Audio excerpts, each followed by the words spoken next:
Il y a environ 1989 ans, en l'an 3 avenue J, ces différents égrégores théologiques exprimés dans des gouvernements théocratiques ont salué le monopole de la gestion de la nourriture astrale, c'est-à-dire la gestion des nourrisseurs astrales et donc des hommes. Les descendants de la race atlantéenne, les Ariens, ont conquis l'Inde et se sont mélangés avec les vestiges des races lémuriennes et atlantéennes mineures. Pendant environ 1000 ans, ces êtres humains ont vécu en relation avec des énergies grégoriennes puissantes, polythéistes, manipulées par des contingents melchisédiens. Cependant, avec l'émergence de la troisième sous-race, le pouvoir de contrôle de l'Égypte a diminué. Une autre race, plus puissante, est née vers le nord et l'ouest, colonisant différentes régions de la Terre, nommées en fonction de leur vibration.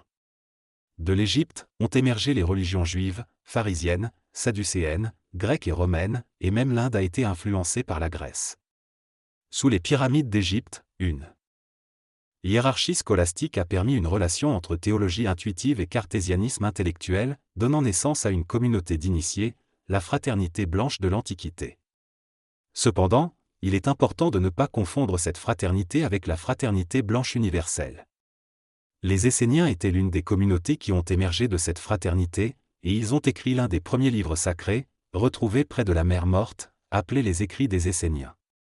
Ils avaient un plan, incluant le priori de Sion, le roi des Juifs, la Bible catholique romaine, des apparitions telles que Fatima, et la transmutation des différentes religions. Les Esséniens possédaient le Verbe et ont aidé les pharaons et Salomon dans leur construction. Les traditions esséniennes ont influencé les coutumes et les prophéties de l'époque avant l'an 0. L'Ancien Testament, principalement écrit en Égypte, est d'origine essénienne. Les prophètes esséniens avaient une connaissance des mathématiques intelligentes et croyaient en la naissance d'enfants super intelligents par l'accouplement entre une femme intelligente et un homme intelligent. Ils ont développé des prophéties qu'ils ont ensuite utilisées pour s'accomplir. Ainsi, la plupart des prophéties depuis l'an 3 jusqu'à aujourd'hui ont été lancées par des organisations du plan astral pour préparer l'humanité à les réaliser. Par exemple, les futurs rois juifs ont été prophétisés par les Esséniens et écrits dans l'Ancien Testament. Les conditions mécaniques de la planète permettent souvent d'appuyer ces prophéties. Nostradamus a lui-même prophétisé le jour et l'heure précise où sa tombe serait violée, en organisant lui-même cet événement. Concernant Jésus, un enfant est né en l'an 3 dans une secte nazaréenne associée aux Esséniens. Il a été fécondé énergétiquement par des thérapeutes esséniens grecs, sans contact physique avec Marie. La secte essénienne était capable de supporter une jonction entre un plan intelligent et un plan essénien, leur permettant ainsi de créer un corps physique avec une probabilité d'évolution et de croissance neuronale élevée. Il s'agit d'une histoire complexe avec des éléments de réincarnation et de spiritualité. Un enfant est né avec des réincarnations plurales d'une âme hautement évoluée. À l'âge de 12 ans, un esprit supramental tente de prendre possession de son corps pour s'exprimer. Après 20 ans de lutte intérieure, l'esprit finit par expulser l'âme de l'enfant et le corps devient le réceptacle du Christ. Pendant cette période, l'enfant est placé dans un plan entre la vie et la mort. Le Christ instruit l'homme pendant 20 ans pour créer une enveloppe puissante et éviter d'être attiré par le monde de la mort. Le Christ laisse également une trace d'intelligence dans le plan morontiel pour permettre la réincarnation de l'âme de l'enfant sans être attiré par la mort. Marie-Madeleine a également des enfants avec le Christ. Lazare devient un ami proche du Christ et gère l'enfer ainsi que la surface de la terre. L'objectif est de s'assurer que l'âme de l'enfant ne soit jamais attirée par ces mondes. Selon cette information, l'âme d'un enfant se réincarne environ 2000 ans après sa mort. Un personnage appelé Lazare, connu sous le nom du comte de Saint-Germain, vient ensuite lui demander de lui céder le corps, car Lazare doit également se réincarner. L'enfant refuse cette demande, affirmant qu'il a déjà été utilisé et qu'il cherche autre chose. Il y a maintenant 2 incarnations, celle de l'enfant et celle du comte de Saint-Germain, sur la planète, les deux étant déjà présents depuis de nombreuses années. L'auteur explique que le fait de ne pas avoir connu la mort pendant 2000 ans donne à l'âme de l'enfant une vision énergétique de l'évolution de la planète et lui permet de rester pure. Cependant, une fois réincarnée, cette âme devra faire face à l'égoïsme et purifier son corps et son âme pour retrouver sa pureté initiale. Le comte de Saint-Germain, qui avait autrefois dirigé une école du bien et du mal, n'a plus besoin de jouer ce rôle car la gestion de ces phénomènes touche à sa fin. Un être humain serait actuellement en train de prendre la relève du comte de Saint-Germain et d'assumer le contrôle du monde de la mort, du monde de la vie, de l'enfer et du ciel. On ne peut reconnaître ces individus qu'au niveau supramental, c'est-à-dire au-delà des émotions et de l'intellect. La reconnaissance de ces individus par le cœur et l'intelligence mentale est dangereuse. L'auteur explique que pour évoluer, l'individu doit à la fois développer son ego et sa foi dans l'évolution. En ayant foi en son potentiel d'évolution, il pourra utiliser des techniques pour transformer sa génétique et créer un corps qui correspond davantage à ses aspirations.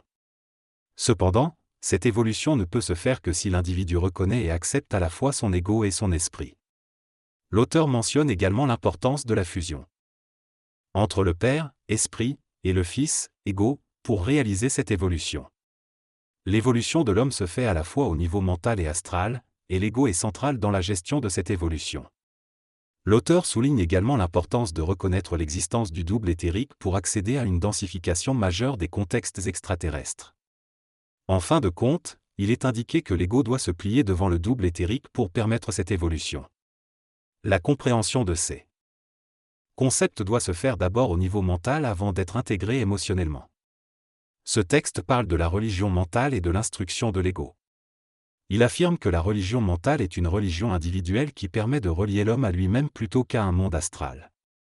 L'auteur souligne l'importance de croire en l'évolution positive de l'homme, en sa capacité à guérir, à devenir immortel et à créer de nouvelles choses dans la matière. Il encourage les lecteurs à instruire leur ego par le biais de la compréhension mentale, afin de développer la foi et de mettre en pratique ce qu'ils savent déjà.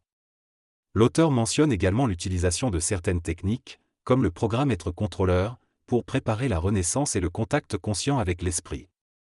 Enfin, il souligne que beaucoup de personnes ne font pas la différence entre un contact supramental et un contact astral, car leur ego manque d'instruction. Le programme de contrôleur consiste à travailler sur notre contexte vital afin de régénérer notre corps physique et de le faire évoluer. Certaines personnes ont réussi à guérir miraculeusement en comprenant les plans vitaux. Pour cela, il faut instruire notre ego par le biais du mental en répétant des instructions positives. Les conférences et les techniques proposées servent à instruire l'ego et à renforcer la croyance en nos capacités. Il est important de croire en la possibilité d'un nouveau soi pour pouvoir avancer, car si l'ego n'y croit pas, il nous empêchera d'atteindre nos objectifs. L'énergie vitale est une énergie intelligente qui obéit aux ordres donnés par le mental, traduits par le plan astral. Il est donc essentiel d'instruire notre ego et de répéter les techniques pour qu'il croie en nos capacités. Lorsque l'ego croit, le mental est libre d'agir et de transformer nos croyances en réalité. Le passage exprime l'idée que l'ego doit croire et avoir confiance en ses capacités pour évoluer spirituellement. L'auteur mentionne que l'ego peut être limité par des croyances erronées, ce qui l'empêche d'exploiter son potentiel. Il encourage les gens à se former mentalement pour instruire leur ego et ainsi atteindre une évolution spirituelle significative. L'auteur souligne également l'importance de la communication entre la partie spirituelle et la partie basse de l'être humain pour gérer les aspects les plus sombres de sa nature. Il conclut en disant que l'évolution devrait être un processus facile et que le mental doit guider l'ego vers cette réalité. Le discours semble exhorter les auditeurs à prendre en main leur propre développement spirituel et à se libérer de l'influence de l'ego.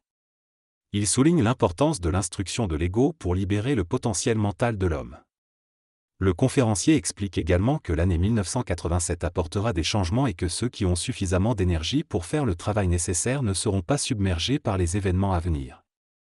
Il encourage les auditeurs à ne pas se laisser porter par les autres, mais à prendre leurs propres décisions et à suivre les techniques enseignées pour progresser sur leur chemin spirituel.